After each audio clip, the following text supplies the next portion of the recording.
Miss Diskaya, hindi po kita kilala. May tanong lang po ako sa iyo. Common practice ba ang joint venture sa construction projects? Yes po.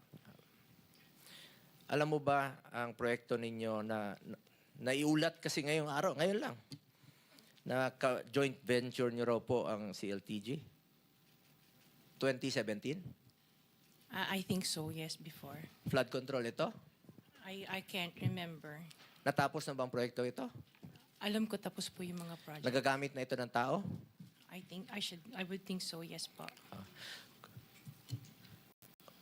Kung meron pong pagkukulang o deficiencies or mali, ako mismo po ang magre-rekomenda sa committee ito na kasuhan kayo kahit kasama ang kamag-anak ko.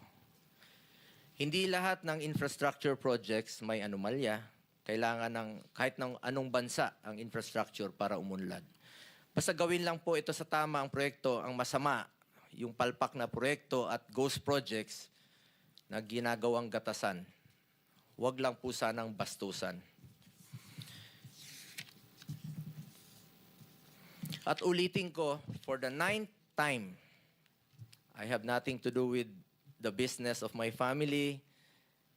Wala po akong kinalaman sa negosyo nila. I have no involvement in its operations. 24 anyos pa lang po ako. Nagtatrabaho na po ako kay former Mayor Rodrigo Duterte. Hindi po nakakalapit sa akin ang pamilya ko para humingi ng pabor sa kontrata ng gobyerno.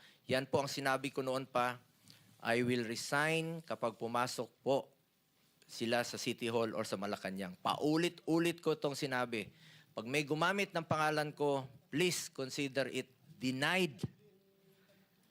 Ayaw ko po makisali sa negosyo ng pamilya ko at ayaw ko rin po silang makialam sa trabaho ko. Sa totoo lamang po, mas nakakalapit pa sila sa ilang politiko, pero hindi po sa akin. Hindi naman natin mapili kung sino yung kamag-anak natin sa mundong ito. At hindi rin po ako nag-i-intervene on behalf of any business entity. Nag-warning na po ako noon. Ingat po kayo sa mga name dropper. I observe delikadesa. Pangalan ko po ang puhunan ko sa mundong ito at hindi ko po yan sasayangin. At hindi ko sasayangin ang tiwala ng Pilipino. If meron pong deficiencies at meron silang pagkukulang, ako mismo po ang magre-rekomenda sa committee ito na kasuhan sila. Kahit kamag-anak ko, kahit involved sa kahit na anuman pong pagkakamali, kasuhan niyo po sila. I am for accountability. Ayoko po ng kalokohan kahit kailan. Pero lahat po ng bansa kailangan ng infrastructure for development. Huwag lang bastusan at huwag lang pong gawing gatasan. Tulad ng LCAC, kailangan ng development sa bundok noong panahon ni former President Duterte. Naging incentives po ito na magkaroon ng proyekto yung mga barangay at marami na po ang naging insurgency free sa ilang region due to incentive sa barangay. Maganda po yun.